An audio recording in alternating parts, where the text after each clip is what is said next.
We're broadcasting live. Good morning, everyone. This is Town of Mono Council meeting number 16. The meeting is being conducted both in chambers and by means of electronic participation as permitted by Section 238, subsection 3.1 of the Municipal Act 2001 as amended, and the Town of Mono Procedural Bylaw 2020-42. The meeting may be viewed live starting at 9 o'clock. It's now 9 o'clock. And if you've downloaded the agenda, which is on our website, it'll give you the address to view it live. You can also join the meeting virtually using, again, the information as to how to join it is in the agenda package, which you can download from our website. There's also the option of joining the meeting by dialing a phone number. We do have quorum. Councillor Manklow and I are here.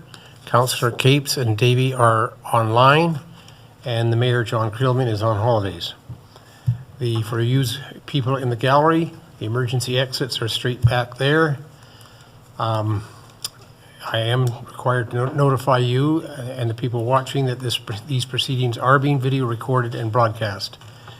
Any member of council may disclose a pecuniary interest now or any time during the meeting. And Councillor Manklow, if you would do the land acknowledgement, please. We would like to begin by respectfully acknowledging that the Town of Mono resides within the traditional territory and ancestral lands of the Teonatani, the Atawandaran, Haudenosaunee, and the Anishinaabe.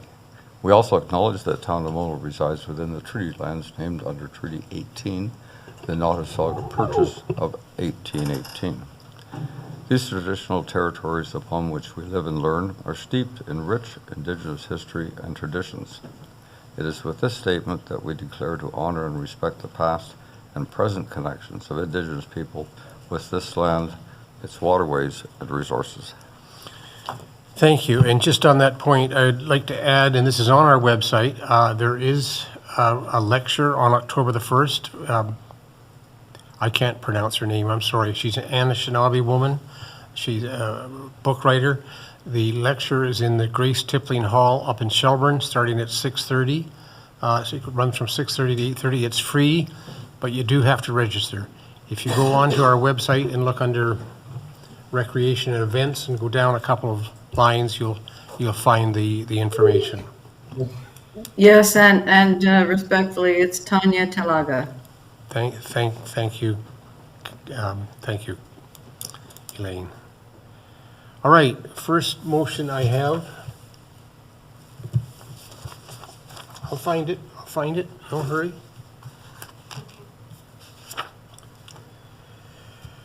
That council approves the agenda of session 16-2025 as circulated. Do I have a mover? Councillor Manklow, Councillor Davey seconds. All in favor? Thank you.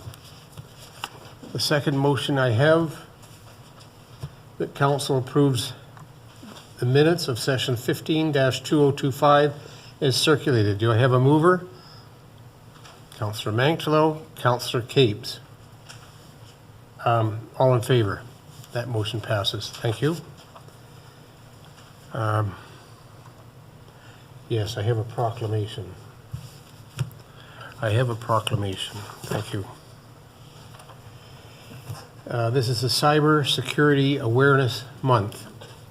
Whereas October is recognized as Cyber Security Awareness Month, and whereas Cyber Security Awareness Month is an internationally recognized campaign held each October to promote cybersecurity, and whereas digital technology plays a central role in our everyday lives and it can have far-reaching security, economic, and social impacts, and whereas there is an increasing threat of cyber attacks and risks to our privacy, and whereas the internet is a shared resource and securing it is a shared responsibility, and whereas the corporation of the Town of Mono acknowledges its responsibility by taking a proactive and adaptive approach to data security, now therefore I, Deputy Mayor Fred Nix, on behalf of Council, do hereby proclaim October 25 as Cyber Security Awareness Month in the Town of Mono, dated in council on this 23rd day of September 2025.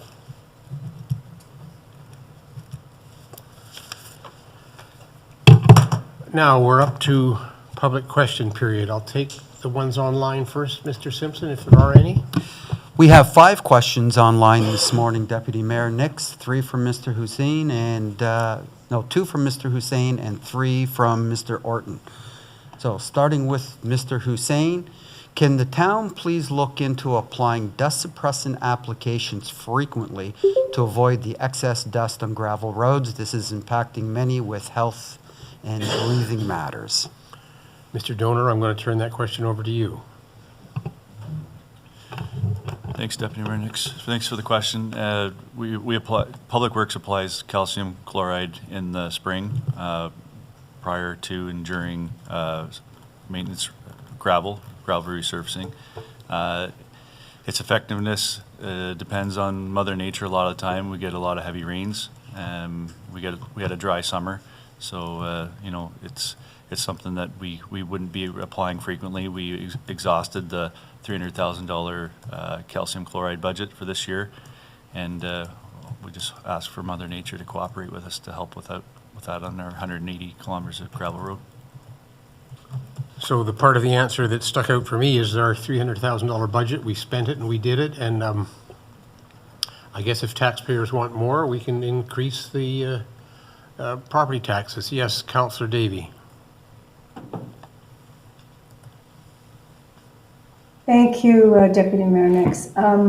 Yes, so we had some questions that came through, not from Mr. Hussein, on emails to us or telephone calls. And so speaking with Mr. Donor during the week, I think, or maybe last week, there was grading going on, and there was a discussion that I had with him that I passed on to this resident about how the dust suppressant has to be put on underneath, and that there's an order to it. And then I noticed, like a day or so later, there was a liquid truck. So I wanted to ask Matt whether, when I see one of those liquid trucks around, is it always, because you commented that you exhausted the budget, is it always calcium chloride, or do you sometimes put water, given it had been so many days in a row that it really was not going to rain? Okay, Councillor Davey, it's very difficult to hear you. I barely could understand the question, but as I understand it, Matt, and correct me if I'm wrong, she wants to know, we sometimes put water on the roads, we sometimes put calcium chloride. Can you answer her question? Yep, thanks for the question, Councillor Davey. We do apply water to the roads pre-grading, and typically that's in the morning to avoid the water evaporating throughout the day. So we do apply water anytime we do grade. It's obviously helps with the compaction of the road, but it's not a long-term solution for dust, obviously, if it's dry conditions out. You know, we had a very hot, dry July and August and into September, and fortunately now we've got some rain, and hopefully that'll calm things down until the snow starts to fly. Is that okay, Councillor Davey? Yes, thank you very much. I'm not sure why you're not hearing me. Is that maybe better when I'm talking like that, or no? Maybe it's just my ears. Do you understand? Okay. It's my ears. Councillor Capes. Thank you. Yes, thank you, and of course, thank you for the question. I wonder about... Just 1 second, Elaine, just 1 second. Andrew, can you turn the volume up? It's as high as it'll go. Okay, go ahead, Elaine, go ahead, sorry. Can you hear me? Yes. Okay, so asking about the dust suppressants impacting many with breathing matters. Like I don't understand how this can be, like, is this specific to the resident who is asking and his property and his breathing? To say it's impacting many, I think I don't get that. If we can ask citizens to send in formal requests for information through the town website. I'm not sure what I call that form properly, but so if you have an issue and you're having breathing issues because of there's no dust suppressant application in front of your property, then we need to hear about that. So if this is just in front of this one property, well, you know, is it just that specific section of that road? So I just want to clarify how we extract this to impacting many. Good points, Councillor Capes. Can we go to the next Thank you. question? Can we go to the next question, Mr. Simpson? Absolutely. So the next question concerns infrastructure updates. What justifies infrastructure and technology updates? We'll hold it. That wasn't the question that was online. Okay. Oh, there. Start again. Yep, you're good. Okay.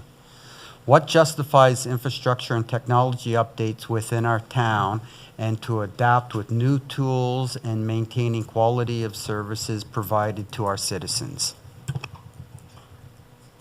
I can't answer that question. I mean, my guess is we update our technology as and when we can, but Mr. Dunmore, would you like to try to answer that question?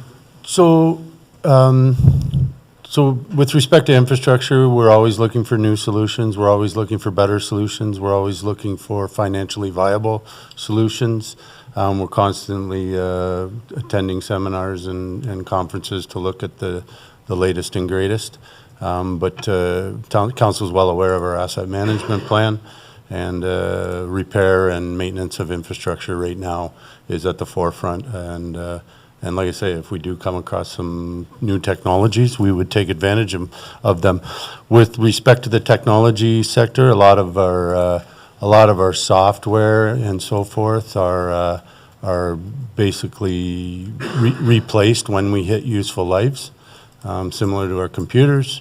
Right now, our tax and accounting software is starting to age, and that'll be a significant cost when the town decides to update our accounting software and tax software. So yeah, we're always looking for new inventive stuff, and we're balancing price against implementation. Thank you, Mr. Dunmore. Can we go to the next question, Mr. Simpson? Oh, sorry, Councillor Capes. Thank you, and thank you, Mike, for that. And I would also like to remind our citizens that the budget conversations are coming up, and there will be full conversations about what we're investing tax dollars in. And so stay tuned to pay attention to how we talk about infrastructure and technology in the budget conversations. Thank you, Councillor Capes. Can we go to the next question?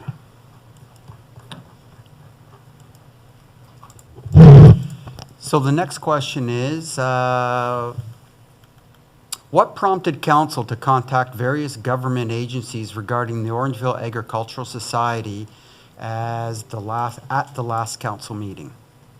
Sorry, just so that I understand, what prompted council? I'm not quite sure I understand Yeah, the verb. I've substituted prompt in for that. Thank you, Mr. Simpson. I'm not the best person to answer that question. It was the mayor who wrote a letter, an excellent letter, to various members of the provincial government to inquire about the status of the Agricultural Society. Can anyone on staff elaborate on that, or Councillor Manklow, have you got anything to add? I mean, I don't know how you answer that. What prompted? We had heard rumors that the status of the Agricultural Society was not what it appeared to be, so the mayor wrote a letter to the provincial government. Anyone want to elaborate? Hello? That's right. Oh, Councillor Davey. Sorry, Ralph. Sorry, during our talks about our many talks which engaged the public with respect to our noise bylaw changes and so on over the last number of months, it's been brought to our attention that somebody did, and that was Mr. Darby, in his letter to us it was attached to an agenda, so it's a public document, and also in his presentation to us, that he was not able to find their registration in a public forum. And so the question was, we don't know, so let's ask. And that's how it came about. Thank you, Councillor Davy.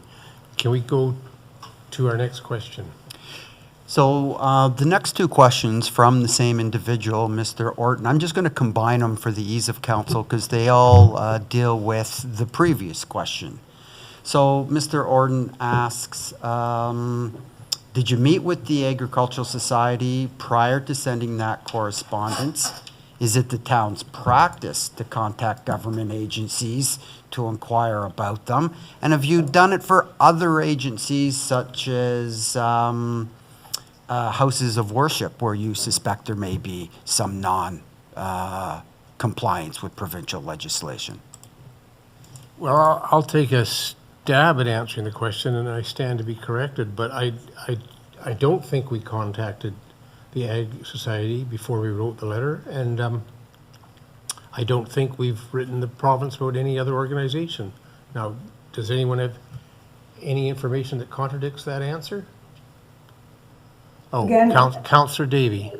Thank you for recognizing me, Deputy Mayor. Yes, again, this was, I don't know about that, I can't speak to the other, while I've been on council, we haven't had any examples like houses of worship that in my discussions. However, with respect to the Agricultural Society, we did have, not a delegation, but when we again had our noise bylaw conversations and debates and public input in these public council meetings, the new president of the Ag Society, whose name escapes me at the moment, came, spoke to us, and was not able to answer that question. Yes.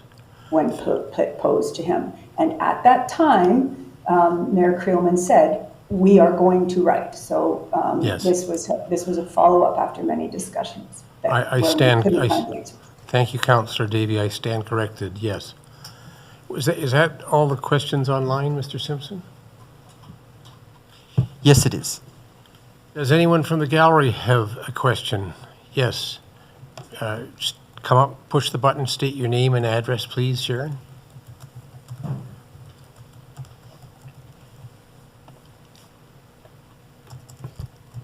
Good morning, everyone. My name is Sharon Somerville. I live on 25 Side Road in Mono. And I have a question regarding following up on the situation with taxing the Bruce Trail. I was aware that the Bruce Trail was being asked to pay a tax at the time when it purchased the former Boy Scout camp. And I wonder if you could you please give us an update on the situation? I'm going to be a little careful here because as a member of the Bruce Trail, the Integrity Commissioner has said I have an indirect conflict of interest. So, Mr. Simpson, do I have to leave the room to hear the answer, or can I just sit here and keep my mouth shut? Deputy Mayor Nix, if you are declaring a conflict of interest, not you sure do I am. not have to. Okay, so if you do, you don't have to leave the room, but you do have to, if you're declaring, you do have to state that you're declaring, Well, given so that we're- it's clear we've been to asked a everyone question, whether you're participating or not. I'm going to make a decision that we're not making any decisions. We've just been asked a question, so I can't see how I would have an indirect conflict of interest. Right? So I will stay in my chair. And Mr. Manklow, would you care to answer that? Sharon, I presume you're aware of Schedule A and the Bruce Trail appeal. It's written up in Schedule A. Are you familiar with that? Yeah. So we're going to discuss this at Schedule A, but I guess it's worth bringing it up. And the question really is, I think, is the Bruce Trail going to receive money back from the town? Is that your question? Yeah. Now, that's possibly a decision, and at that point, if we're going to continue with that line of talk, I'm going to leave the room. Sounds good. Are you going to continue? Yes. I'm going to declare an indirect conflict of interest. Can I speak before you go?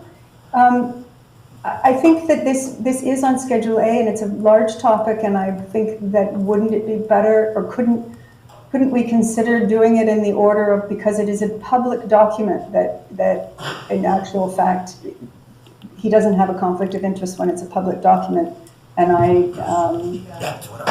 would like to have a due course as opposed to within question period, Councillor Mantalo? Would you repeat that, please? Sorry, if you could just hold a second. We have no chair right now for the meeting, so if I may help, Sharon, the results of the OLT file are on Schedule A. The OLT ruled that we were not allowed to impose the parkland levy on this application, and the Bruce Trail will not be required to pay the 5% appraisal per our parkland levy bylaw. Okay, Can I have a supplementary question? absolutely. Okay, how much did this whole process cost the town? Like, we had to, the town had to be represented at the OLT? And is the Bruce Trail going to file for, or you may not be aware of this, but is the Bruce Trail going to file for damages or their costs to go to the OLT? The answer to the second part of that question is unknown, subject to the Bruce Trail. Sorry? And rarely granted, the clerk has added, so. But the first question is, we're still receiving our final invoices from the legal counsel and the consultants that were involved in that case, and I would imagine that somebody will ask the same question as we move forward through the month of October. Okay. Thank you very much, everyone. Appreciate that.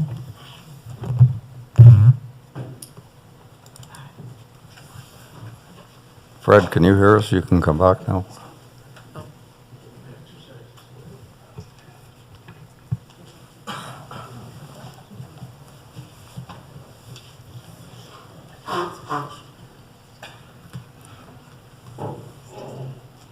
Are there any other questions from the gallery? Rob, you're being very quiet this morning. I'm tempted. All right, that's the public question period. We now go on to unfinished, no delegations. We go on to unfinished business. And the first one is our list of unfinished council business dated September 23rd. Does anyone on council have any questions about that list of unfinished business? None there. I don't see any from Councillor Davey, and Councillor Capes has disappeared from the screen. All right. I guess, do I have a motion on that, Mr. Simpson? Oh, we do. There's Councillor Capes. You have a question on the unfinished business? Go ahead. No, but I'll make your motion or second it, whatever you need. Thank you very much. We don't have a motion. Oh, okay. We've dealt with that item. We'll just proceed. The next Okay. item of business is the discharge of firearms bylaw survey results. Before I ask councillors for their comments, I want to thank Andrew for an absolutely superb job in doing that survey and putting together the results. Thank you, Andrew. I know you're upstairs and you're listening. Thank you very much. Now, does anyone on council, is this our second reading? Yes. Yeah. Does anyone on council have any comments about the draft in front of them? The survey is in front of us. The survey's in front of us, sorry. Yes, Councillor Davey. Thank you, Deputy Mayor Nix. Can you hear me when I speak like this now? Can we what? I was just asking before I launch into talking, can you hear me, Deputy Mayor Nix? A little bit. You're Okay. fuzzy. You're fuzzy. And Andrew, is there anything that you might suggest to help me not be fuzzy? Melinda, you have an echo. Oh, I don't know why I have an echo. Is it the room that I'm in? I was wanting to speak about just the results of asking a question, I guess, of the clerk.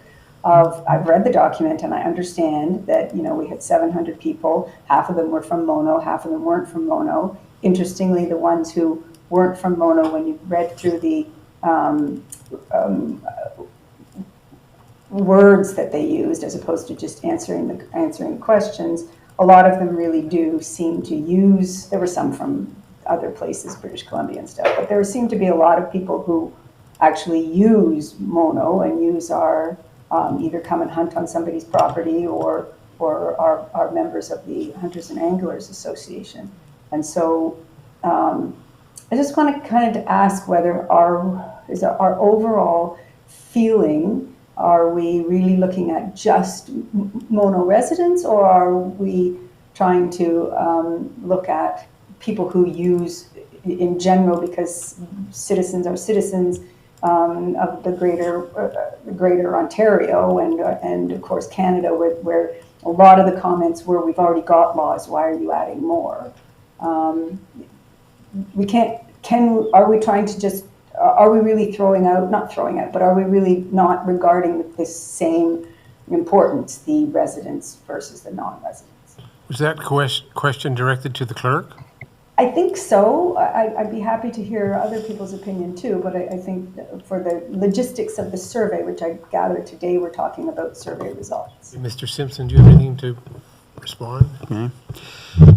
So, as council is aware, we divided the data between Mono residents and non-residents so that council had the ability to see the opinions and views of Mono residents separate from those of non-residents. My report focuses strictly on the residents. What we haven't done, though we could, is to combine the data and give you an overall view if that was council's wish. Well, I would just add that my opinion is that we mainly write bylaws for our own residents, so while it might be interesting to hear the views of people outside of Mono, I think what guides us are the opinions of people who live in Mono. So I'm quite with Mr. Simpson's report that concentrated on those responses. Yes, Councillor Capes.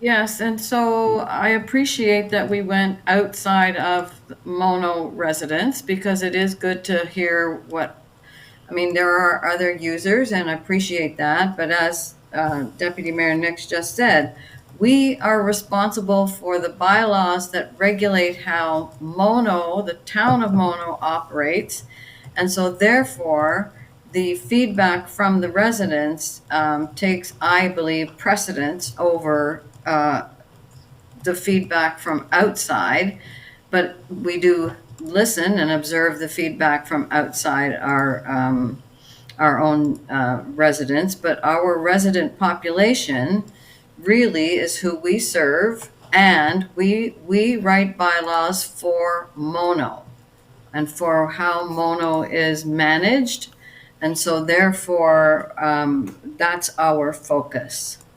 Thank you, Councillor Capes. Councillor Manklow, did you want to make any comment? I was going to give an observation about the survey, but if you would like to... I'd be pleased to. Okay. One of the figures that caught my attention was that 24% of the respondents did not own a firearm or bow, and the remainder did or preferred not to answer the question. So we really do not know how many do own a firearm or a bow, but it looks like it's a fairly high number according to the survey, and I wonder if that doesn't skew the results. I think Councillor Manklow makes a good point. I'm not necessarily sure I agree with it. Everyone was given a chance to answer the survey, and I was struck by the number of negative responses we got, particularly in the comments section, but just in the numbers. I think, 52% of the respondents did not like the bylaw, roughly, I can't remember exactly. But Ralph's point is, yeah, but the majority of responders were gun owners.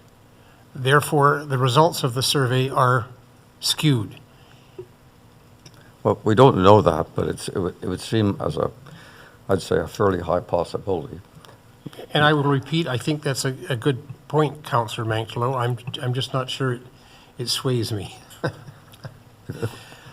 Counselor Capes. Thank you. Are you asking for thoughts about the feedback? Well, we're really going to deal with two subjects here. One, we have the survey, but the discussion is going to be then the bylaw, the draft second reading of the bylaw. Am I right, Okay, so- Mr. Simpson? So if I may, I have some comments about the survey. Go ahead. There seem to be a number of concerns about the setback. And so then when I was trying to figure out, okay, what's the travel distance for the firearm, there are too many variables to be able to be specific about that. And then there's a lot of mention of protection. And so I'm hoping this is protection of livestock, because we do not live in the United States where we have the right to carry arms to protect ourselves in case somebody walks up our driveway that we don't like. So anyway, I say that we're talking about protection in the looking at protection of livestock. There were some very good points made. Reference number 136 on page 63. Reference number 137 on page 64. And then I wanted to understand, I wanted to make sure that we are not going to impede the operation in any way, shape, or form of the Dufferin North Peel anglers and hunters. That is not our intent. Reference number 172 on page 72. So for those who hold licenses, what aspects of this proposed bylaw actually restricts them? Because I don't know everything in detail, and I'll tell you, you need to read this over and over and over and over and over, all these hundreds of pages of feedback, which I really appreciate. But still, to get a good sense, I still would like an answer from those who are licensed, what specific, explicit aspects of this proposed bylaw will restrict them.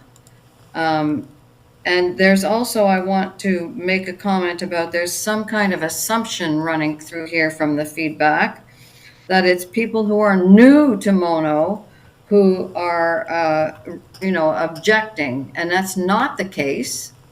I want to make that clear. And in some cases, it is the newly located who are the offenders.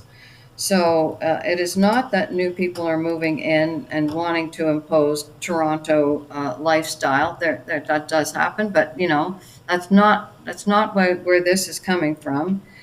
And I wanted to say that 2 hectares is like 4.9 acres, so that's 5 acres. And I think I think this is a well-prepared, thank you, Mr. Simpson, well thought out bylaw, and I think it's worthy of us considering the feedback, but I'm not so sure, and I would have to ask the clerk, because he's done the comparisons between other municipalities, and he knows the provincial federal guidelines. And so is there anything that he would change now that he's got all this feedback?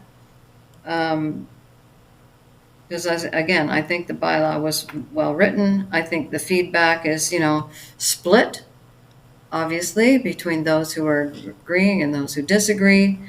But I think there's... Okay, Councillor Capes, that's an awfully long comment. I'm not sure whether we're... Thank you. And Councillor Davey, you have your hand up. Can I just wait 1 minute, Councillor Davey? I'm not sure there was a question posed at you, Mr. Simpson, but do you have anything to respond to Councillor Capes? There's a couple of things, Deputy Mayor Nix. With regards to protection, the bylaw defines protection as the protection of property, and it goes into detail on what that means.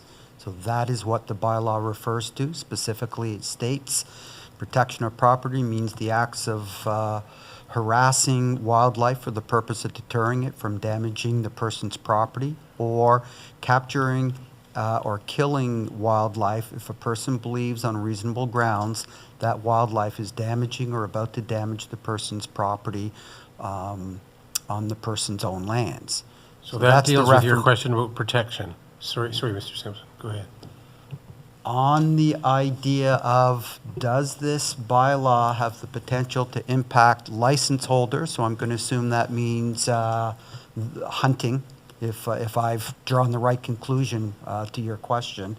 Then the bylaw specifically addresses that. Section 5.2 of the bylaw very clearly states, no person shall discharge a firearm or bow for the purpose of hunting unless the person is in compliance with this bylaw, as well as applicable federal and provincial regulations regarding hunting. So the short answer is yes, this does have an impact on hunting because they must comply with any of the rules, and those prohibitions that are in this current draft include size of lot, hamlet areas, settlement areas, and perhaps most restrictive are the potential setbacks. Now, in the clerk's report, he does suggest that council may approve the second reading, but send it back to the clerk's office for some adjustment to things like lot size and setbacks. That's a suggestion he made in his report. So that's an option we have. We're not there yet. Does anyone else on council have any comments about, we're obviously now talking about both the survey results and the draft bylaw. Yes, Councillor Davey, your hand was up earlier. Sorry, go ahead. Thank you, Deputy Mayor Nix. Yeah, I mean, talking about the survey, we have a survey that clearly, on all accounts, in the summary of the discussion that the clerk has prepared for us, there is a majority of people, majority of responses, and Councillor Mantolo's right, there is also, we think, a majority of the people, of the respondents are gun owners. There is a majority that oppose this bylaw and all the various parts of it, the setbacks and the this and that. And so the broader question here is when that it all has to go in together, but I think that this is a pretty significant development when you have all of the questions, 62%, 92%, 51%, 53%, you know, consistently opposed to it, that do we need to really reassess this, somehow get information, different or more people to engage, as opposed to just saying it's a well-written, of course it's a well-written bylaw, but is it the right one for Mono in 2025 or 6?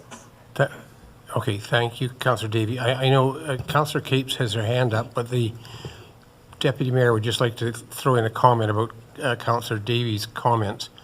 I tend to agree with you, notwithstanding Councillor Mantolo's point. And I was going to make a suggestion at some point during this conversation. I'm not putting a motion on the floor. It's a suggestion that we don't accept this draft second reading of the bylaw, that we send it back to the clerk with instructions to narrow the scope of the bylaw to simply those residential areas in the town of Mono. So the bylaw would only apply in residential areas, which are all the subdivisions around Cardinal Woods, all the subdivisions around Island Lake and along Highway 9, the village of Hockley, Camilla, and the village of Mono Center. That's the only place this bylaw would apply.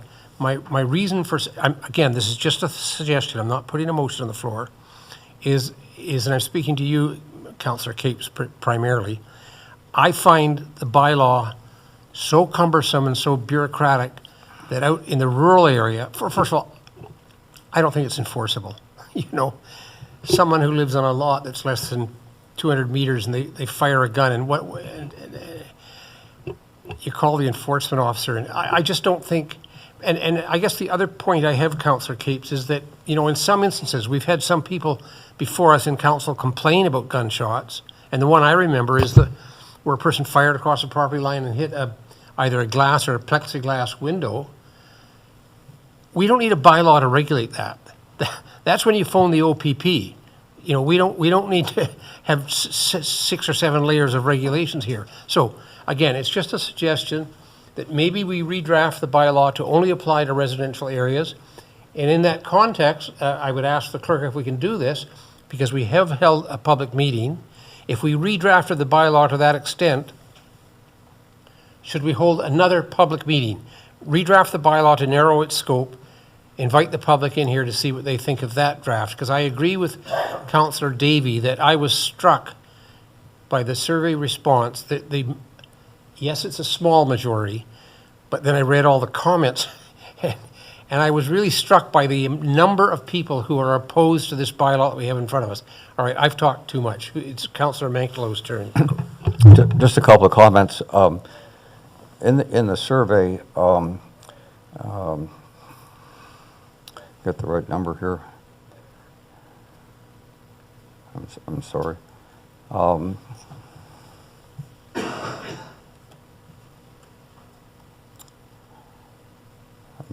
looking for the part about in settlement areas. This is a very big document, so I understand Ralph's difficulty in finding the right page. Yeah, 53% of the people feel that you should be able to shoot a firearm in settlement areas such as Purple Woods or Brookfield. And I think that the majority of the people in those areas would say, you're crazy. I think so too. So I really think the document is skewed by the people who responded to it are strong, are people who own firearms. I own a firearm, and I have a farm, and I use it for protection of livestock. I've used that a few times. But I think that if I was in a settlement area, I'd be upset if people were using their firearms. Now, if we get rid of the proposal that it affects rural people in rural areas, it would affect all the people who've complained to me about firearms. And that's people on the 7th line who live in relatively narrow lots, and they complain that they're afraid to go back in their back area. I shouldn't say they, it's one person that's afraid to go back into back from the house just because an adjacent person is firing a firearm. And the other one's over on the Mono-Agile town line where there was somebody who was actively using a firearm, I believe, for target practice. And it was primarily a noise issue. They were not afraid of getting shot. So my complaints have come from the rural areas. So I don't think we should carte blanche say, and because it's going to be kind of hard to deal with. You know, there are small lots in rural areas too. So I'm not in favor of sending it back and asking for that type of removal. I think that the restrictions are not that complicated, but the question is whether we should be doing them or not. You make a very good point, Councillor Manklow. I'd just like to ask the clerk something, because some of the complaints in talking to Councillor Manklow are about simply the noise of a firearm being discharged. Does our noise I can't remember, does our noise bylaw cover that? Or could it cover that in the sense that if our draft noise bylaw goes through, noise is simply noise and it's prohibited? And now we haven't written the policy as to how many people would have to complain, but that comes down the road. But surely if someone was firing a gun, never mind our fire discharge bylaw, given our noise bylaw, wouldn't that be a violation? That would be a, first of all, as you know, the noise bylaw is not complete yet, so this is predicated on the way it's currently written. Not really, no. The discharge of a firearm on a rural property is going to be hard to be deemed as something that is going to come under the noise bylaw. Okay. If someone's out there, you know, reasonably discharging a firearm for hunting purposes, the noise bylaw absolutely cannot impact hunting. We can't cross those two bylaws. Thank you, Mr. Simpson. I think Councillor Capes had her hand up. Yes, thank you very much, Deputy Mayor Nix. So I do have a question about, did we invite the MNR or the OPP to comment on this draft bylaw? I can't remember. Mr. Simpson? No, I did not send this to anyone at the MNR and the OPP.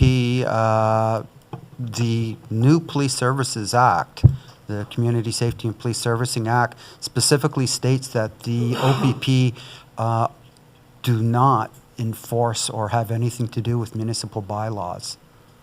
So that was part of the change in that act several years ago. So the OPP are no longer in a position to comment. Well, does that mean they can't comment? Because I think because people have complained to the OPP, and we do say call the OPP. So if people are going to call the OPP because they've got concerns about gunfire, then we need to know whether we've written a bylaw that the OPP thinks satisfies calling them and how they respond. Like, I would like it submitted to them. Like, I don't, whether they, Okay, whatever thank, their thank you, act Councillor says. Capes. Councillor Davy, just 1 second. I'd like to respond on a personal note, because my wife and I have been walking on the 4th line when a person had taken a rifle, parked their car, taken a rifle down into property, I hate to say it, owned by the Bruce Trail, and was firing a rifle. And we were followed by a person in a car, some of you know him, and we phoned the OPP. And the OPP responded. They came because I don't know what the infraction was. I mean, the person was on private property, Bruce Trail property, firing a rifle. We phoned the OPP, and the OPP came, and whatever they did. So the OPP did respond. Yes, Mr. Right. Simpson.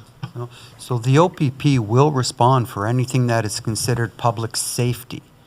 So those matters, the OPP absolutely does respond, and they take all complaints that are deemed public safety very, very seriously. And the response rate, from my experience, has been excellent to those complaints. Then back to my earlier But they're point. not going to necessarily complain or to respond to something that is not a matter of public safety, but is strictly a violation of a municipal bylaw. So I think that's where the OPP makes the distinction. Surely firing a rifle across a property line is an issue of public safety. Absolutely, and that is, you cannot, if it's deemed an unsafe discharge of a firearm, that's a police matter. Well, that was my earlier point about why whether or not we need a bylaw that prohibits that. If someone were doing it and they could phone the OPP and have them handle that. I'm just saying, do we need 2 sets of laws governing that situation? You don't have to answer that, but that's my concern. I can't remember, I think it was Councillor Davy who was next, Councillor Capes. Go ahead, Councillor. Yeah, just, thank you very much. Just on your point, and now clarified by the clerk, one more little thought here is that this is then muddying the water of actual OPP involvement. If we make all sorts of stipulations and so on, and then they were to back off, then perhaps that wouldn't be serving our residents the best to have a complicated bylaw when we already have some laws that they respond to. Okay, I'm going to cut this off fairly shortly. Councillor Capes, go ahead. Yeah, thank you. And I do just want to reiterate that, yes, within this bylaw, there are implications for public safety, which is the whole premise behind this bylaw. And so therefore, I would like it to go to the OPP for review. And, in a sense of what is their perspective about this bylaw? Let's hear from them. Okay, thank you. Okay, Councillor Davy, if I may, this is your... Yes, just a point of order. There is a person online here who has had their hand up. It's an odd thing because this isn't a particularly public question period thing, but then on the other hand, we're wanting input. We do have somebody. I was just wanting to draw your attention to that. I didn't quite get all of it. Did she say there's a person online? Brandon. Where is he? Oh, there. And who is he? So in interest to Councillor Davy, the gallery is also full, Councillor Davy? So This is not a public this is meeting. not a public meeting, and I can make an exception, but No. you would 10 probably to be 10. better We to have have, an in-camera session starting at 11. I was hoping to get through this whole package by 11 o'clock. What's the feeling of Right. council? Do you want to hear from the public that's in the gallery? What? No, not at this point. I think if we need to have a conversation, as you said, when it comes back for a third reading, then we should hold another public conversation about it. But this Okay. is not, Okay, thank you, Councillor Cooke. you know, and I don't think it's fair to give somebody online the opportunity to ask a question when you're not going to let everybody in the gallery ask a question. I don't know how many people are there, Mr. Nix. About a dozen. Mr. Dunmore, sorry I interrupted you. so yeah, and in the interest of what council's trying to do today, and you've already had the public survey, it's council's decision as to whether they open this up again to a public meeting. But for those that I believe that would like to still speak to council, I would advise, give some advice to council that you don't have to follow, but you could ask them to write an email to council and ask that it be part of the public agenda For the next meeting, or when, for the next time that we Oh. decide to bring back the Okay. the bylaw. okay, I think that's a good suggestion. If there are members of the gallery who want to speak, or if there's people online, I think what we should say is, there will be another reading of this bylaw. I think we're heading for another public meeting at some point. So if you've got comments, send them into council as an email, and they'll be on the agenda for that meeting. Councillor Davy. Thank you very much. That sounds like a good plan. In the interest that, you know, a fact is a fact, and it doesn't matter how many times or how loudly that fact is said, it doesn't make it any more of a fact as a kind of a rule of thumb. Can we also ask the public that if you've already put your thoughts, and it's not a new thought Yes. in this survey, could you refrain? If you have a new thought or you did not get a chance Yes. to be in, then we want to hear from you for sure. Good point. So I have a bylaw, or, a motion, prepared motion to put on the floor. I'm going to put it on the floor, Mr. Clerk, and then I'm going to propose an amendment. I'm going to call it a friendly amendment, and if a mover and seconder agree it's friendly, if not, we'll have to move that motion of amendment first. Well, if you wish to just put a whole new motion on the floor, because nothing's do on the that? floor, you can do that. Okay, then, here's the motion I'm going to put on the floor, which is the motion staff have prepared for us, but I'm going to add a clause to it, okay? Which I think I'm allowed to do. The motion is that we give second reading to a bylaw to regulate the discharge of firearms and bows within the town of Mono. And then I'm going to put a comma and say, and bring back a bylaw that only applies to residential areas. Now that's the motion I'm putting on the floor, and I need a mover and a seconder before we can discuss that. Do I have a mover and seconder for that motion? I have a mover. Am I allowed to second a motion? You're moving It's your it. motion, I thought you One moved to that. second. Oh, I'm Yeah. moving it, so Melinda's seconding it. So technically, that puts the motion on the floor. You're now open to discuss that motion, and just that motion, okay? The motion is to bring back a bylaw to regulate the discharge of firearms and bows within the town of Mono, and bring back a bylaw that only applies to residential areas. That's the motion on the floor. Councillor Capes. I would have to say I disagree with your added comment. I agree with what Councillor Manktalow said. This will then exclude those people who live on the narrow lots that are on the 7th line, who there have been particular issues along that line, and I disagree with putting that on there. I think to bring it back for a third reading, based on comments from council, and I don't know if that's too broad as a pressure to put on our clerk, but I would be okay with that, but not okay with what you added. Thank you. Okay, I hear your Councillor Capes, and you're quite right, so you know how you can vote on this motion. Councillor Davy. Thank you very much, Deputy Mayor Nix. Yeah, I seconded it for you so that we could continue the conversation. Sorry, what'd you say? It's complicated if we just call it settlements, because I think Mono Center, I think of as an example. And I don't know the narrow lots in various places, but Mono Center as an example of a settlement, it's all farms with, yes, some houses, a few houses close together, maybe not even 10 houses.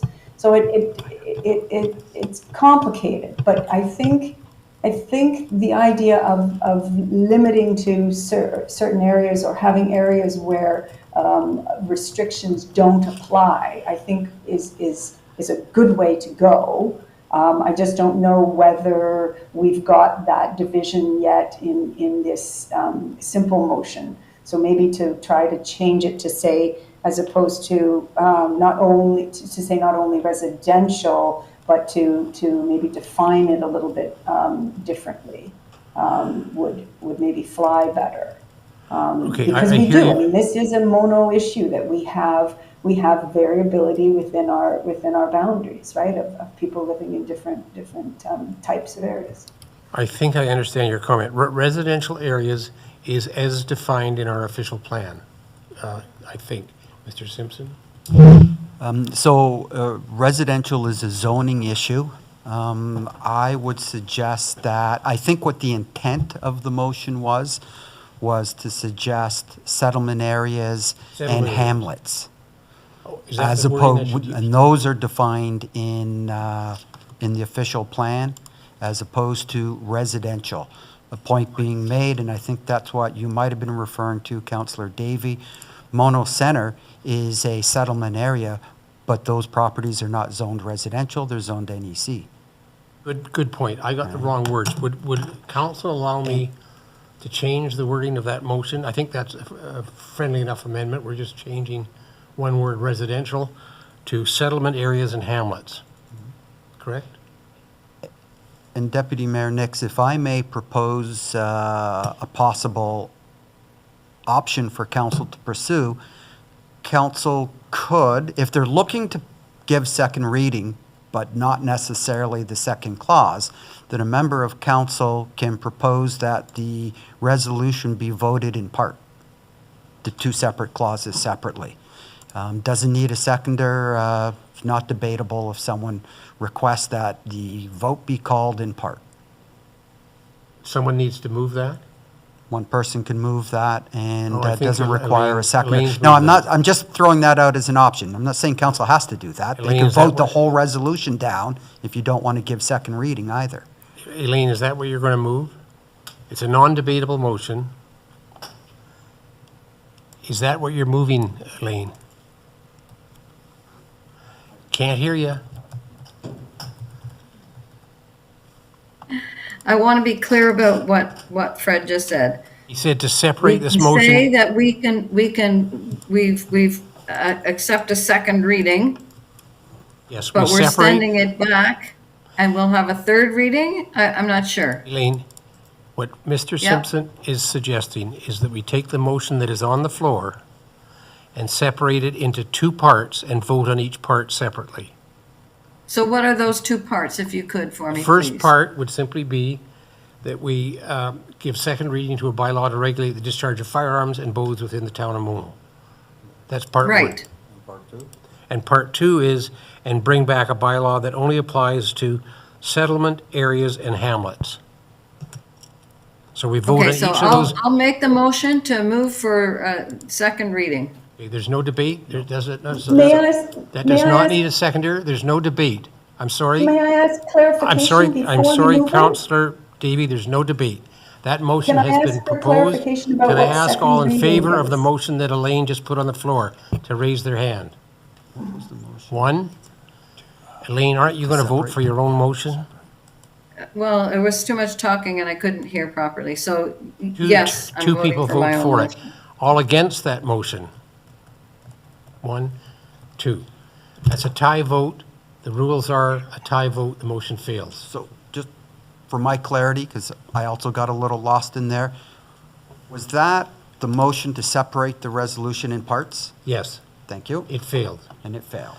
Now, Councillor Davey, I'm sorry for not letting you speak, but that was a non-debatable motion. You can speak now. I know, but I didn't know how to vote because you shut me down, which is why I had to vote against it. I wanted to know whether we were voting for a second reading.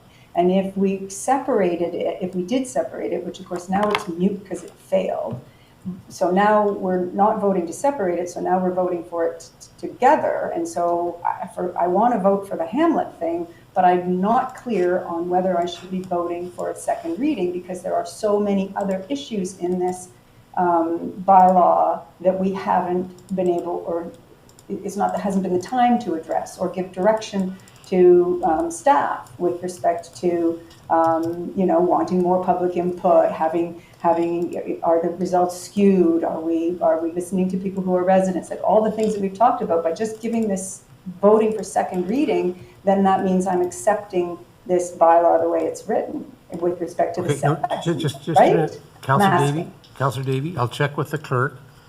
The motion on the floor simply says accept it for second reading and bring back a bylaw that only applies to settlement areas and hamlets.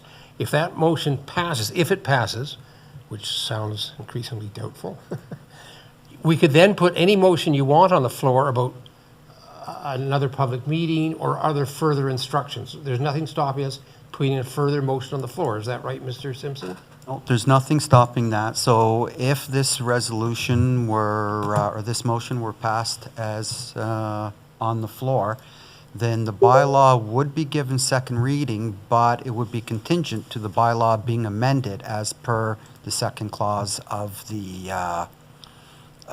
resolution. When the bylaw comes back another time, it doesn't have to be given third reading at that time. Okay, so I think we've had enough debate. I'm going to call the question now. Just for clarity, I'll read the motion that is actually on the floor at this point. That we give second reading to a bylaw to regulate the discharge of firearms and bows within the town of Mono and bring back a bylaw that only applies to settlement areas and hamlets. That's the motion. All in favor of that motion? Didn't think it was going to pass. Quit chuckling, Ralph. All right. The motion clearly fails. Are you keeping track of that, or do I have to write that all on this piece of paper? I'll take care of that for you. Okay. So now we're back to not having a motion on the floor. Does anyone on council want to put a motion on the floor? Councillor Davey. Thank you, Deputy Mayor Nix. I'm sorry about that because so much work has gone into this bylaw. So I'm wanting to move the discussion forward in some way. So can we have perhaps, and we voted to not separate it, and that vote wasn't clear. So maybe how about a motion now that or do we not need a motion?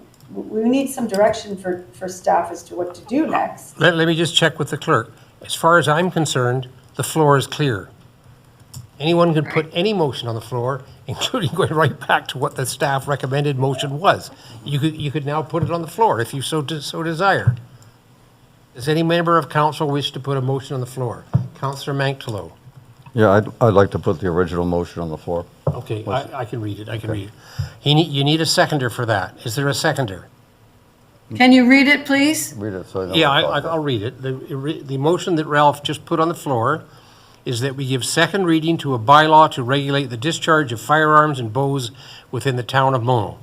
Seconder? I'll second that. Abe seconds it. Question, We've had discussion? enough discussion. No, we haven't. Go ahead, Councillor Manktello. My discussion is just for clarification.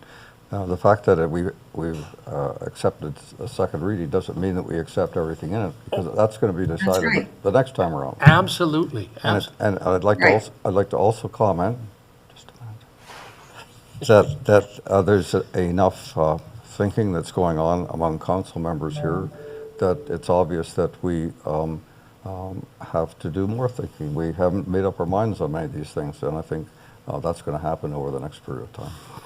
So is that okay, Mr. Simpson, that if this motion passes, all we're doing is sending it back for second reading, but instructions as to third reading, we still have an opportunity to, say, change the lot size or the setback limits or something, and when would we do that? Yeah. Ideally, council's going to give some sort of direction today if they're looking for any amendments. If Okay. this motion on the floor passes and there's no further direction, council will see the identical bylaw for third reading. Then, Mr. Simpson, if this motion passes, can we then go back and then if anyone in council wants to pass a motion giving direction to staff about lot size or setbacks, we can do that separately? You can. I think it would probably be better to do those first, but it doesn't matter. Well, I'll consider it a friendly amendment if anyone on council wants to add an amendment to the motion that's on the floor. Yes, Councillor Davey. Boy, this is taking a long time. Yeah, so clerk, a question to the clerk. My motion is that I like the idea about the settlements and the hamlets. It was that I was wanting to give direction and be open, having those separated would give more option to have a real discussion about the setbacks and whether it's, we haven't even discussed the fact that they have really good points about, on the one hand, we're talking about how fast and how powerful one kind of a gun is versus another, but we've just kind of lumped in all these quiet bows that only go a few meters, right? Like there's so many things in this bylaw that I find, as you say, restrictive, and yet maybe there's an argument that they're important. So, and that's a whole lot more discussion today to give staff, if we give a second reading to this, to give staff direction that it's just on so many levels. Okay. So to separate it, I guess I is hear what I you, would like. Councillor Davey, I hear you. I'm going to ask the clerk for advice here. If I can offer some assistance to council, if council thinks that there's major renovations or amendments needed to this bylaw, I recommend you don't give it second reading. So that would be you vote against the motion that's on the floor. And when then will we give those instructions? Well, we could carry on today, or you can direct that the bylaw come back at a future meeting for further debate, and that I would suggest that you also make that a meeting that the public can give comment or. I think that's an excellent suggestion. So technically, this is where we're at. There is a motion on the floor, which is to approve it for second reading and send it back, but no instructions as to what to do with it. I'm going to suggest that what we should do is vote against this motion so it doesn't go back, and then we will ask the clerk that we have another meeting. We should come with a list of what we want to see changed in the motion as it now reads, and we invite the public. Is that acceptable to everybody? It's acceptable to Ralph. I think it's acceptable to Councillor Davey. All right, I'm going to call the motion. I'm going to call the question on the motion that's on the floor. Does anyone need clarification? All those in favor of the motion on the floor? The motion fails. Now, the clerk said we could carry on this discussion and about all the details that we want changed, but I'm looking at the clock. Another day. Yeah, I think we should do that on another day. Is that okay, Mr. Simpson? That's absolutely okay with me, Deputy Mayor Nick. So this bylaw will come back unamended at this point, and clearly council would like to see an opportunity for further public oral comment, so that will be scheduled concurrently. Thank you very much. We will now move on. Oh, we're now moving on to the Greenwood aggregate. No, Did I miss something? I'm sorry, it's okay. The Violet Hill gravel pit and the whole question of highway access and Protect Mono's efforts in this regard. I'm going to make a suggestion before I put the motion on the floor. We had a wholesome discussion of this issue at our last council meeting, and we just simply delayed passing a motion at that point because we wanted to hear back from Protect Mono. We've heard back from them, so I don't think we need a lengthy discussion today about what's on the floor. With that in mind, and with your permission, I will put the motion that we did put on the floor at the last meeting, I'm going to put it back on the floor, okay? Is that okay? Let me just for 1 second ask one member of the council. That's okay with Protect Mono? Okay. Here's the motion that's going to be on the floor. That council approves in principle the realignment of the fourth line East Halton's EHS. To support the new Violet Hill gravel pit entrance and truck access to Highway 89. And further, that council provides approval for town staff and town engineer to be a part of the discussion with the Ministry of Transportation for the realignment. I need a mover and a seconder for that motion. Councillor Davy, Councillor Manktlow. I've suggested we don't need any lengthy discussion on this motion. Is there anyone on council who wants to say anything about this motion? Hearing none. All right, I will make an exception. This is not a public meeting. We don't have people speaking, but I will ask Protect Mono. Is there anything you want to say? You have to come to the mic.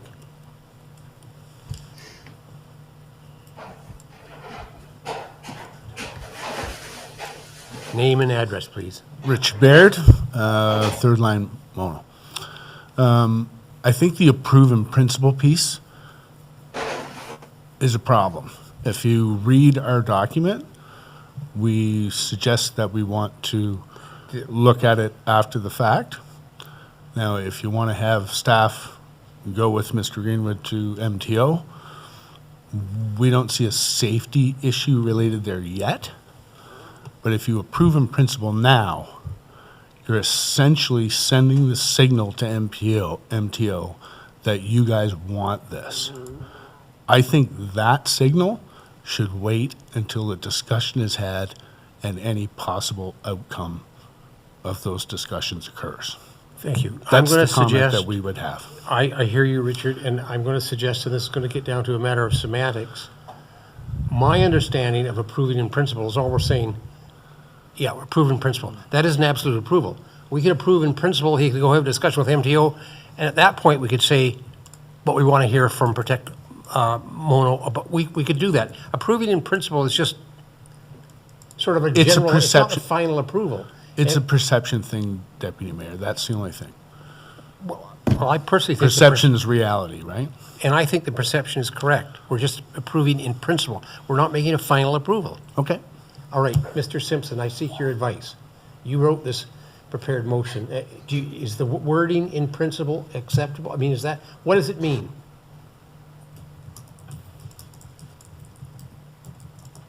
That council, subject to design, agrees with the realignment of fourth line. Subject to design and a whole bunch of any things are possible. And for We're just Mr. approving. Baird, I read your letter as, Richard, I read your letter as wanting to review the drawings, and am I correct in that? Yeah. And providing your We would like third to, party. Subject to Mr. Greenwood giving us enough time to do it, we would very much like to have another look once whatever comes back, if anything even comes back, because we don't even know if MTO will agree to Richard, that. could I suggest there's nothing in this motion that stops that? Okay. Am I correct, Mr. Simpson? Or Mr. Dunmore? I feel it's straightforward enough for us to have a fulsome conversation with the MTO. Okay. And that's the intent here, is to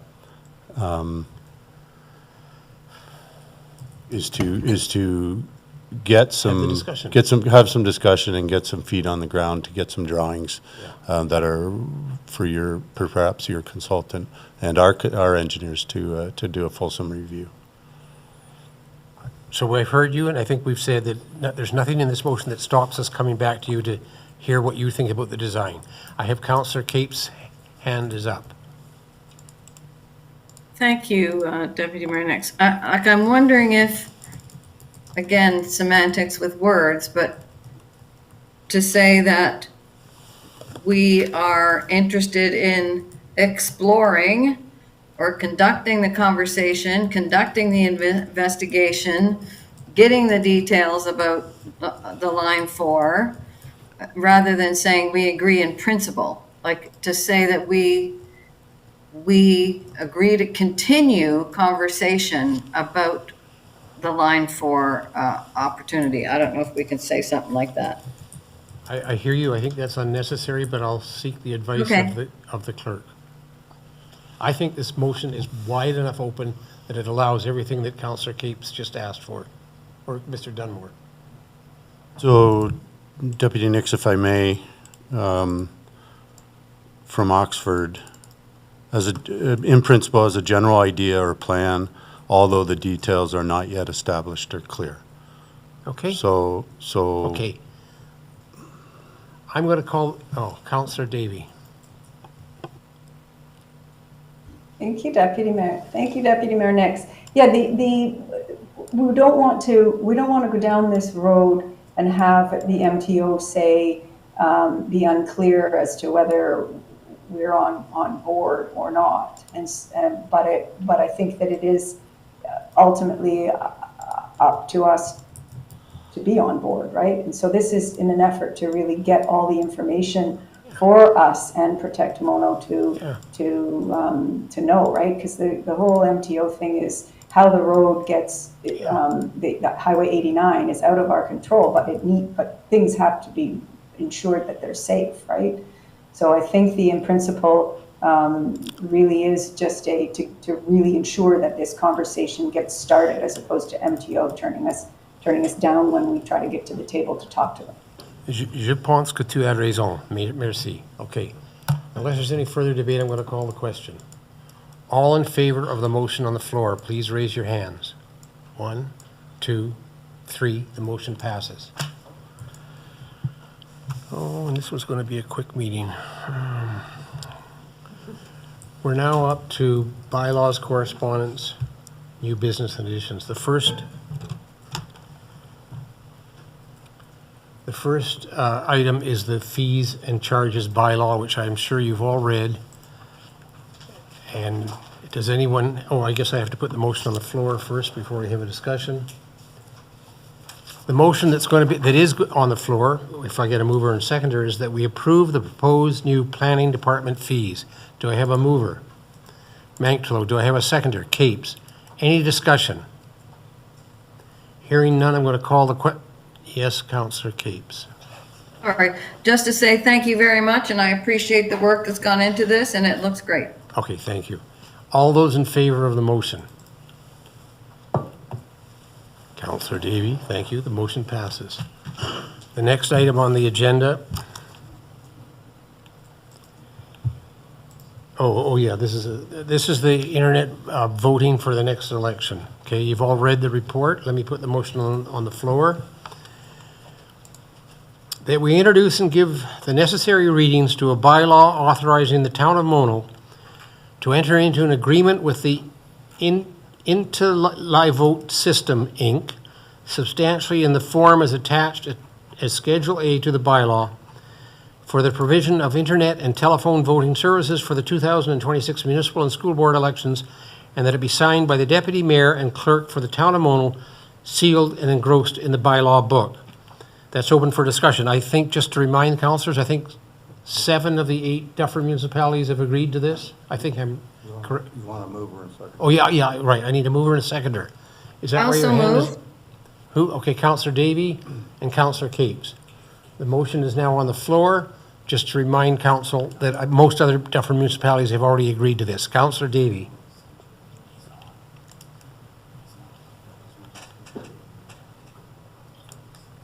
Thank you very much, Deputy Mayor Nix. This is terrific. I would just to impress upon our public that yes, 7 municipalities have embraced it now, but last time, like, we were almost the only ones, I think, with a 2-week window to vote. When the voting comes around, there's really no excuse. I would like to see more than 25% of people vote when the vote comes around on October 29th, 2026. Am I correct, just a clarification for the clerk, a question for the clerk, am I correct that there will be, again, a good window period for people to vote in the upcoming election? Are you correct in assuming what? That it'll be a what? A 2-week window to vote, not just the one day. Mr. Simpson? Yes, there will be a voting period. The last couple of times it was 10 days. The window hasn't yet been set, but it will be similar. All right. Any further discussion? None? I'm going to call the question. All in favor of the motion? 1, 2, 3. The motion passes. We're now up to Schedule A. Could I just remind council, I'm going to ask you if there's any items you want to discuss in Schedule A, but item number 2 is not available for discussion. That will be discussed in camera. Did I get that right? That is not on the agenda, Deputy Mayor Nix, to have an in-camera discussion on the Bruce Trail. No. Oh, sorry, my apology. I can't. Yeah. Number 2. I take that back. Okay. So anything on Schedule A? Councillor Manktolo, yes, you wanted to discuss what? Number 3. Number 3, okay. Oh, thank you. Number 3, it's about the Bruce Trail Conservancy and the appeal decision. And number 10, about the resolution of the town of Shelburne with respect to abolishing the fire board. All right, now can I just, before I let you discuss those items, can I just ask on item number 3, are you just going to make comments or are you looking for any decisions? I think you should wait and see. Well, I have to know in advance because I may have to declare an indirect conflict of interest. Sorry, fair enough. No, I was just asking for information. Then that's acceptable. I won't be declaring an indirect conflict of interest. Go ahead, your comments on item number 3. My question, I guess, is directed towards our treasurer or our clerk, and that is the payments that have already been made by the Bruce Trail. Does this decision mean that we'll be giving those payments back? I'll answer that, Deputy Mayor, to Councillor Manktolo. The hearing was for Parkland levy on a recent severance.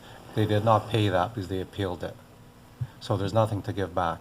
The previous ones are separate decisions or separate payments and are not affected. Does that answer your question, Councillor Manktolo?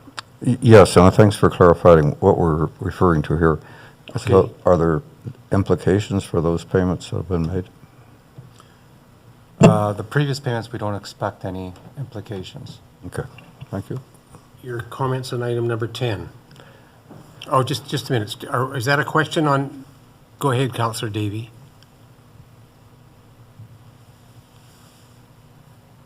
Thank you, Mayor Nix. Yeah, I mean, this was usually the way we do Schedule A is we all comment on each number and then we move on to another number. Is that how, are you running it that way today, or did you want Councillor Manktolo's comments on all his issues first? I guess I'm easy. I was going to let Ralph do all his points and then go on to the next councillor, but do you want to do them in order? Okay, we'll do them in order if you don't mind. Those are Ralph's comments on item number 3. Anybody want to talk about item number 4?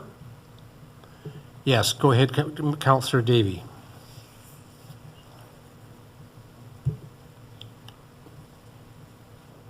Can't hear you.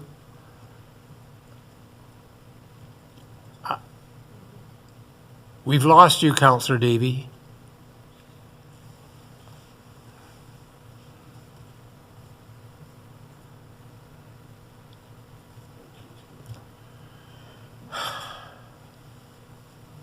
Okay. Sorry, Councillor Davey, you're still, we're still unable to hear you here. Okay, I've disconnected my headphones. Can That's you much hear me better. now? Yes. Okay, great. I just wanted to comment on the item number 3, the Bruce Trail. Is that how we're doing it, Deputy Okay, Mayor, or yes. are we?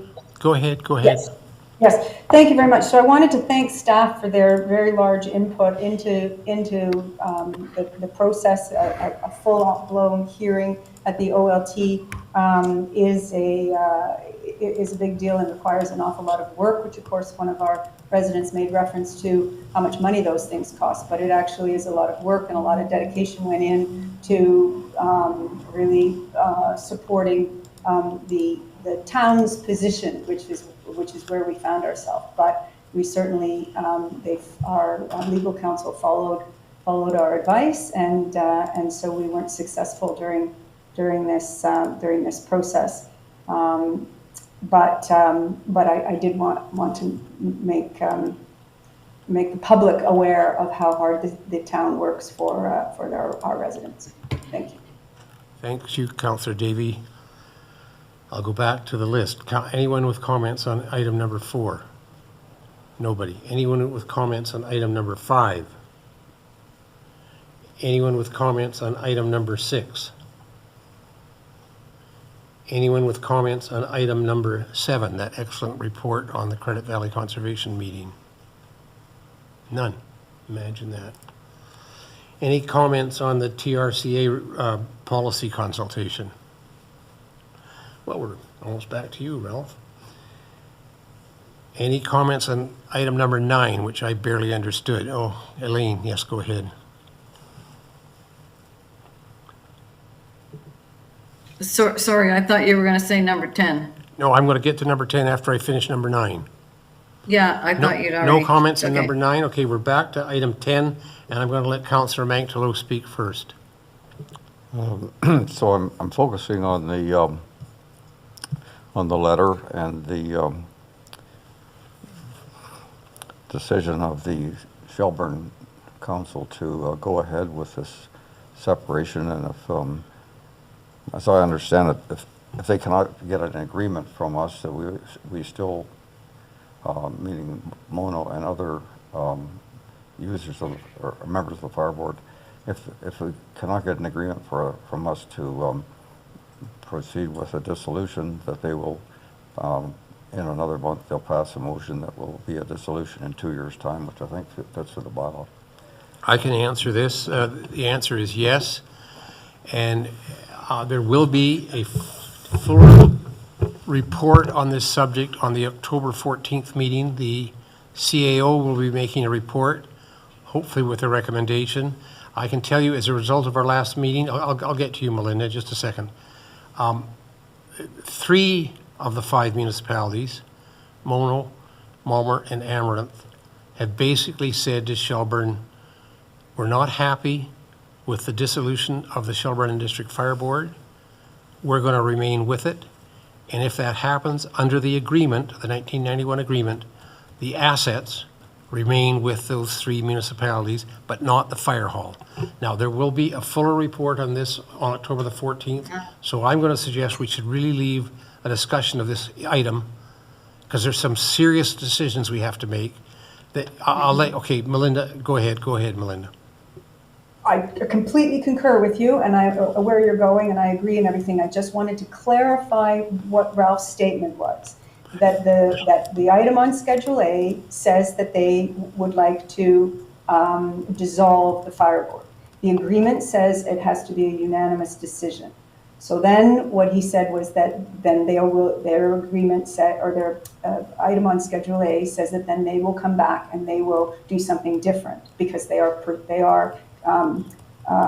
set on having a municipal service.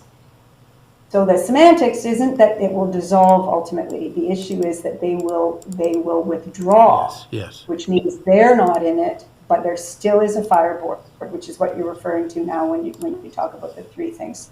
It's different. There will still be a fire board if they end up withdrawing. Thank you for that clarification, Councillor Davey. Councillor Capes. Right, so if I read the last whereas paragraph, and if I read the last little bit of that, it says, in accordance with Section 17 of the Fire Protection Agreement adopted by bylaw number blah, blah, blah, will give 2 years written notice of its intention to cease participating in the fire board effectively November 10th, 2025. There's something wrong with that. If they're meaning they're going to give that letter of notice on November, that's one thing. But it reads like they're going to give written notice that they're going to stop participating effective November, and that's not 2 years notice. No. They're going to write, the letter will be dated by November. The reason for that is the ceasing of participation has to occur on December 31st. So if the notice comes on November 25th, that's enough time for 2 years from this December 31st for them to withdraw. Do you follow that? Okay, the way it's written is completely Melinda strange. and I understand what it means. So let's get back to this subject on October the 14th. Item number 11, anyone, sorry, what? Oh, Are we still?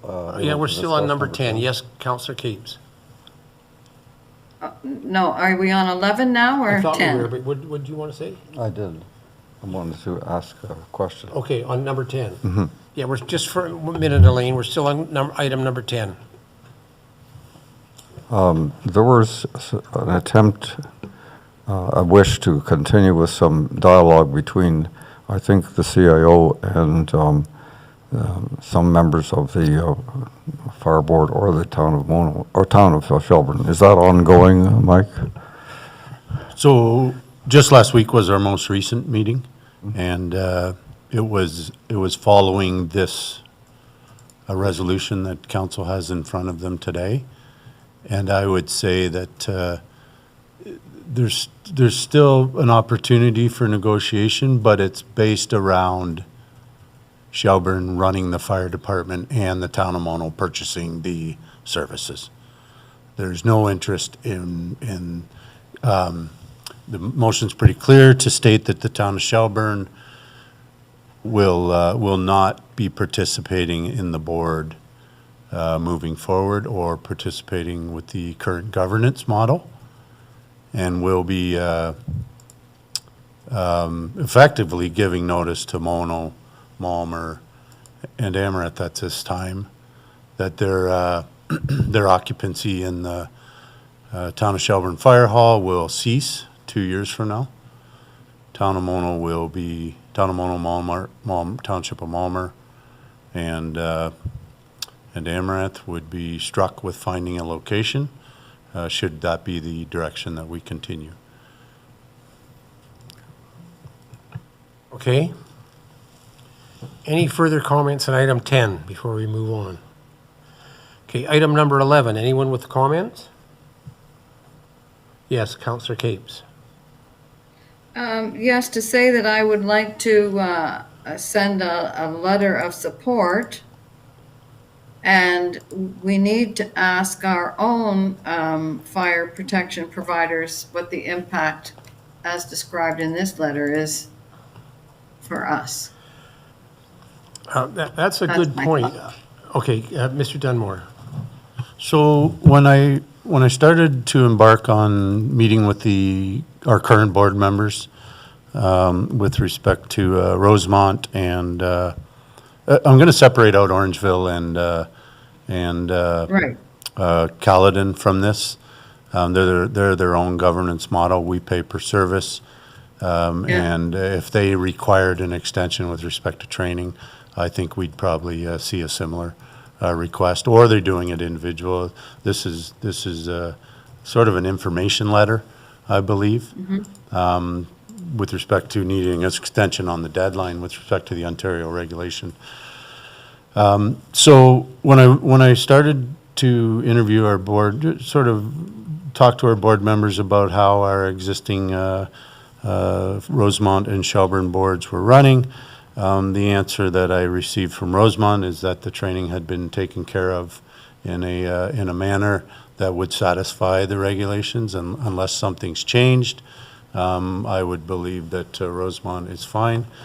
I did read, when we switch over to Shelburne, I did read the chief's layout for future training that was at a meeting, and I would maybe ask the deputy, and I believe that the train, it wasn't so much about whether they were able to finish the required training. It was surrounded of what level of service do we want? So I would assume, and that's not always a good thing, but I would assume that the chief has provided the minimum requirements with respect to the Ontario regulations for certification, and that the board was discussing an enhanced services such as in rescue water and so forth. So my assumption from my discussions with the board for the Shelburne would be that the chief has done a adequate job to satisfy the certification. And I would just add that when he did that presentation, he didn't indicate that he wanted an extension of time. He seemed to, Councillor Davy is shaking her head. Go ahead, Councillor Davy. No, you're right. Thank you very much. No, you're right. I was shaking my head to say that no, I feel for Lauder Lake, and I would, let's give them a vote of support if that's what's needed for that. They didn't need an extension, but we in Dufferin County, where with the fire services that we have on the boards, we are not finding that we are incapable because of resources to be able to meet the requirements. But the question does become, and this is one of the reasons why a fire board and different municipalities in our county are important to have a voice at the table, is because each of our municipalities has different needs. And so the fire services as a whole need to provide different things in different places. And so a discussion needs to be made, but there's been no indication at all that we will be unable. There were comments about that we needed extra funding because there are these deadlines, and so money needs to be spent now to get the training done. But there has been nothing to indicate that we're not going to be able to meet the deadlines. The next deadline is 2027, and we're in good shape with our services. Thank you for that clarification, Councillor Davey. All right, that brings me to putting this motion on the floor, that we accept Schedule A to this agenda. I need a mover and a seconder. Councillor Mangtalo, Councillor Capes. All in favor? The motion passes. So sorry, excuse me, Deputy Mayor. Does that mean we will send a letter of support for Lauder Lake? Just Well, a general. I mean, you suggested it, no one else picked up on it, so I'm assuming we're not going to be sending a letter of support. I think, as the CAO has just said, neither of our fire boards seem to need it. Right. So why would we support it? Why wouldn't we support them in their ask? I don't know. That's what I was thinking. I think I did mention it, Deputy Mayor Nix, that I would support Elaine's suggestion. I think that as a whole, our Ontario fire services all work together. If we start burning, maybe Lauder Lake's going to come and help us, right? Like, we just never know the future. I think it's important that we all Let me get ask the trained. clerk, is that acceptable, just as oral direction? I would prefer if council were to pass a resolution expressing their support, Councillor and Capes, then could you that put a motion on the resolution floor, would be please? forwarded. Put a motion on the floor. Right. Go ahead. So I move that we send a letter of support for the town of Lauder Lake. Okay. Yes? If I may, that will require actually writing a letter. If I could suggest that council does what they've done in the past, then I would propose for council's consideration that council for the town of Mono supports and endorses the resolution passed by the township of Lauder Lake regarding the extension of firefighter certification deadlines under OREG 343/2022. And if council Excellent. passes that, then that's what will be forwarded. Councillor Capes. That's exactly what I meant to say, Fred. Thank you. It needs a seconder. Councillor Mangtalo, all in favor? The motion passes. Now I'm going to put Thank this you. motion on the floor, and I'm not sure I had a mover and seconder for this motion yet. You did, you had councillors Mangtalo and Capes for approval of Schedule A. Okay, so this motion that we accept Schedule A to this agenda is on the floor. All in favor? Come on, folks. Thank you. The motion passes. We're now up to reports. A break? What? Is there, Deputy Mayor, would it be an opportunity for a break? Yes, No, I'm not thank going to you. allow a break. We're going straight through. You didn't provide any cookies for this No. meeting. So I will remind council, a recess just takes one member of council, and then it's non-debatable with no Okay. second. Okay, I so move we're going to go for a break for Okay, we're going to have a break now, and we're going to reconvene at, 10 to 11, because we only need 10 minutes, I think, to get through this, and then we'll go in camera. All right? Andrew, we're in recess. Thank you very much.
All right, we have come out of recess.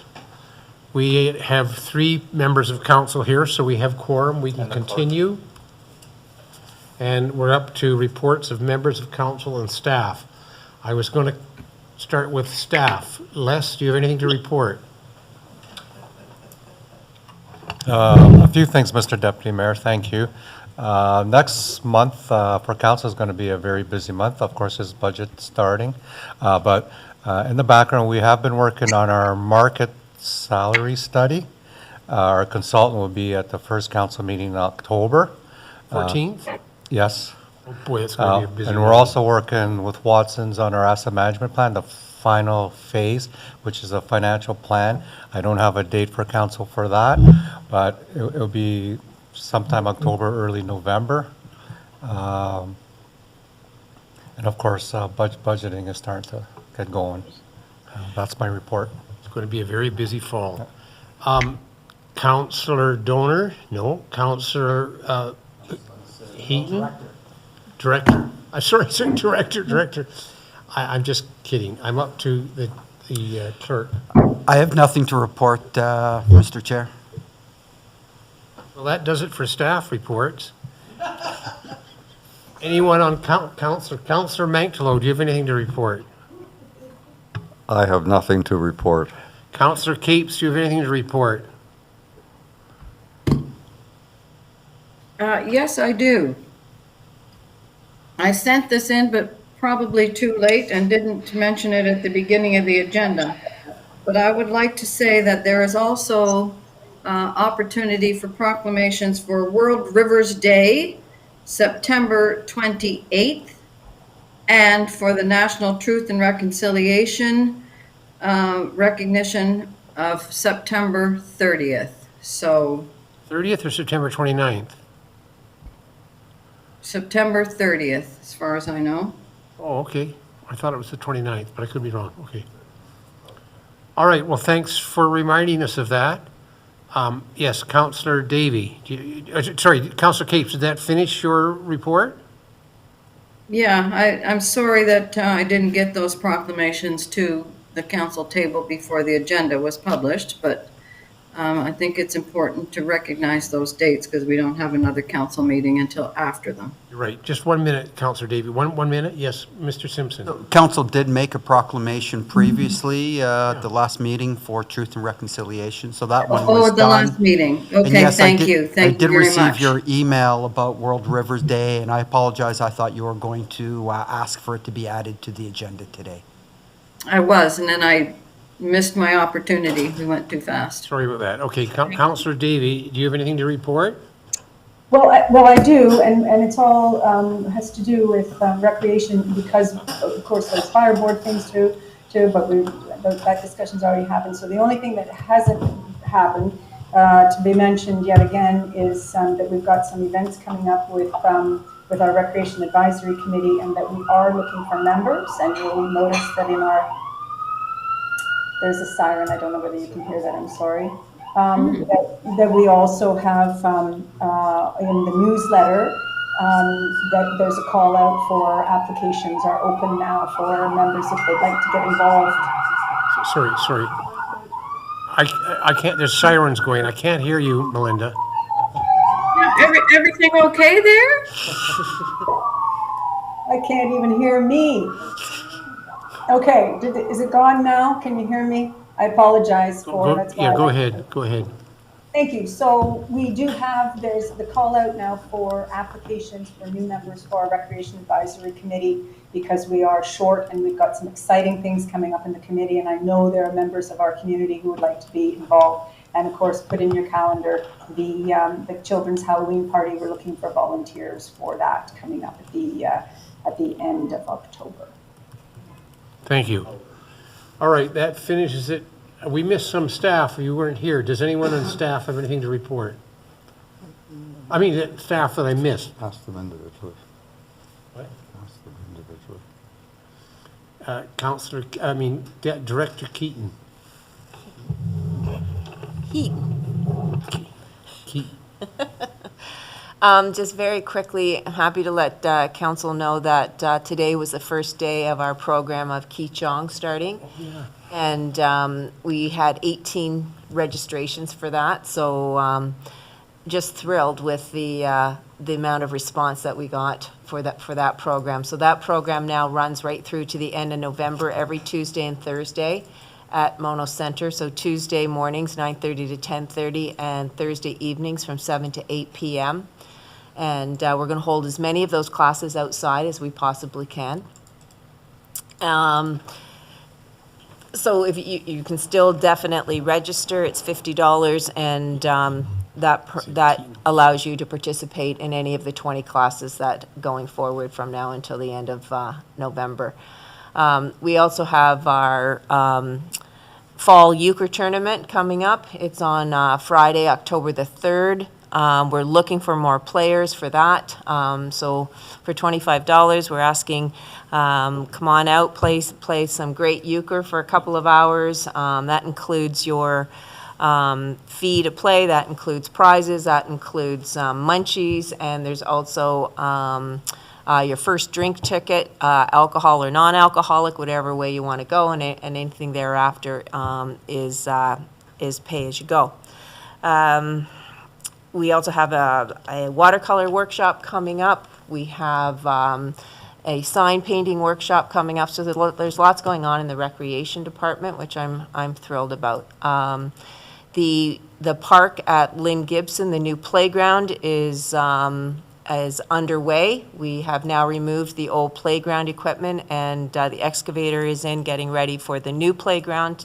And that's scheduled to arrive the week of October 6th or 13th, depending on the vendor. And we should have that playground in by October the 25th with the new surface. It's a really exciting playground, as I had reported at the last council meeting, or a couple council meetings ago. The courts at Mono Tennis, at Mono Center Park, the tennis courts 1 and 2, which were our original courts, have now been resurfaced. Excellent job done by the court contractors, and it was done 2 weeks ahead of time, and so people were thrilled and back out on playing on the courts on September 15th. So, yeah, that's about what's going on in the recreation department. Thank you, Director Heaton. Mr. Donor, we skipped over you, I think. Do you have anything to report? Nothing to report. We skipped over the CAO. Do you have anything to report? Stress-free? I'm fine, Deputy Nix. All right, I think, unless I missed anyone, that does all of our reports of members of council and staff. Are there any notices of motion? None? Then I think, sorry. Hi, Elaine. Yes, go ahead. Thank you, Deputy Mayor Nix. Yes, I have a notice of motion that I will bring to the next council meeting regarding revisiting the decision on the Anderson property. All right, thank you. I'd just like to ask the clerk a question. I'm trying to remember our procedural bylaw. Are we allowed to reconsider a motion that has already been passed? Yeah, council can reconsider a motion. It can't reconsider a motion without there being a resolution. Okay, so we'll wait. We hear you, Elaine. We'll look forward to that motion. No other notices of motion. Boy, I told you I was going to do it on time, Mr. Simpson. Barber. What? Barber. What? Barber. I'm going to read the next motion. That council move into closed meetings pursuant to Section 239 of the Municipal Act 2001 as amended at, I'm going to say it's 11 a.m. exactly. 11 a.m. for Line 2 Developments OLT Appeal, Section 239, Subsection 2, Subsection F, Advice that is subject to solicitor-client privilege, including communications necessary for that purpose. I'm just going to ask for a mover and seconder of the motion. Did you want to speak before I put the motion on the floor? All right, go. You don't. Okay, you're moving it. You're not. You are moving it. Moved by Davy, seconded by Capes. Anyone want to speak to that motion? All in favor? The motion passes. We're now in camera. Andrew, and if I could ask the members of the gallery who are still here, did you want the keys to the car, dear? Okay.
And Stan, just for your benefit, this is, I don't do this very often. I'm not actually the mayor.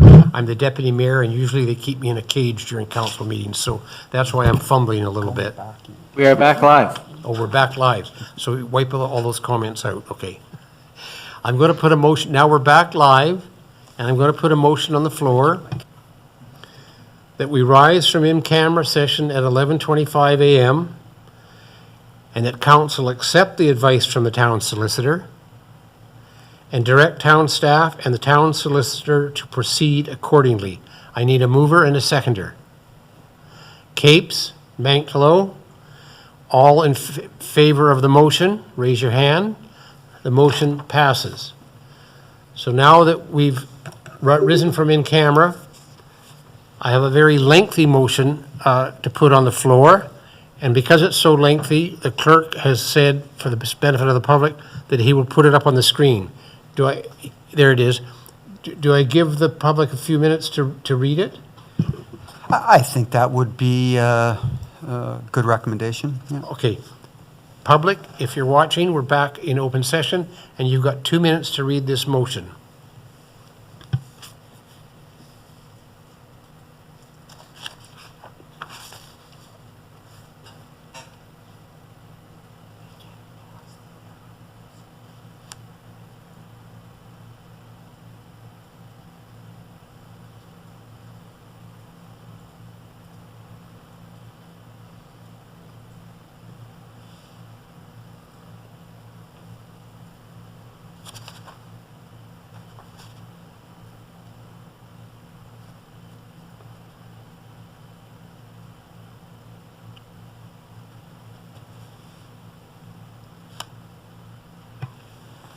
If you want to scroll it up a little bit now, Andrew, thank you.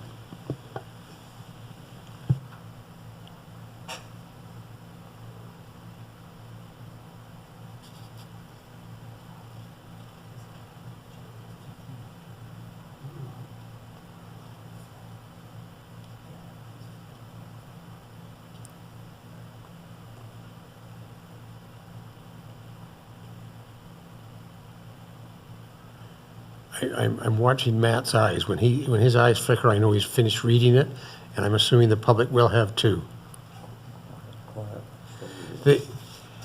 For the public who's watching, the key parts of this motion, well, the whole motion's key, but the really, really key parts are point number 3, where council refuses to consent under section 93 of the Municipal Act the establishment of a new municipal water service or new municipal sewage service. Point 4, that council refuses to consent under section 35 of the Safe Drinking Water Act, the establishment of a new municipal water service to accommodate the development.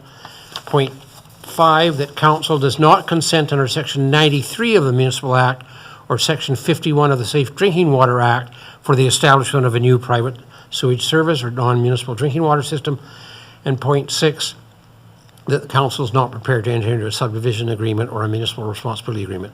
Those are the key points. Council is refusing to any of those points, so that point 7 says the town solicitor be directed to finalize the town's motion seeking to dismiss, limit, or modify the Line 2 Development Inc. appeals without a hearing and include this resolution as part of the motion or record of confirmation. So this motion will go to be heard on November 7th or 8th. I forget the dates. That's correct. Okay, so that's the Yes. motion that's on the floor.